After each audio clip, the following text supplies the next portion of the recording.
దాని ఓనర్ 600 కోట్లు 700 కోట్ల బిజినెస్ టర్న్ ఓవర్ ఉన్న కంపెనీ అంట.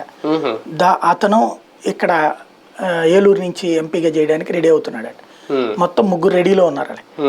విజయవాడ, ఏలూరు, గుంటూరు, రాజమండ్రి ఇది సాధారణంగా మనం చూస్తే సంప్రదాయంగా కమ్మ సామాజిక వర్గం సీట్ల కింద ఉన్నాయి. ఒంగోలు కూడా దాదాపుగా, అంటే ఒంగోలు రెడ్డి కూడా వస్తుంటారు. అట్లాంటి సిచ్యువేషన్ ఈ 4 మాత్రం దాదాపుగా కమ్మ, ఈవెన్ వైజాగ్ మనకి మాక్సిమం అటే కనబడుతుంది. అట్లాంటి ప్లేసెస్ లో ఇప్పుడు బీసీలను తీసుకొచ్చేందుకు జగన్ ప్రిపేర్ అవుతున్నాడు కాబట్టి వీళ్ళు కూడా బీసీల మీద కాన్సన్ట్రేట్ చేస్తారా అన్నటువంటిది ఒక చర్చ.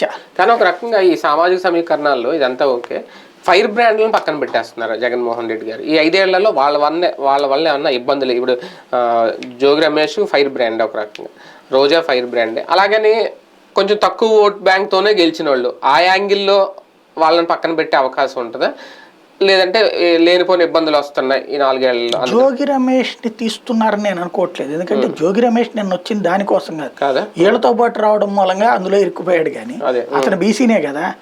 అక్కడ ఇంకెవరన్నా ధనవంతుడైన బీసీ వస్తే, అంటే ఫేస్ రెగ్యులర్ గా చూశారు కాబట్టి ఏమైనా విరక్తి ఉంటుందని ఏమన్నా ఇస్తే మార్చాలి, అది కూడా మార్చచ్చు. అట్లాగే వేరే బీసీనే ఇస్తారు అక్కడ, గౌడాకే ఇవ్వాలి అక్కడ. నిన్న నాకు అర్థమైంది అలా ఏంటంటే అతను ఎవరినో అక్కడ జనసేన అతన్ని పట్టుకొచ్చాడు జోగి రమేష్.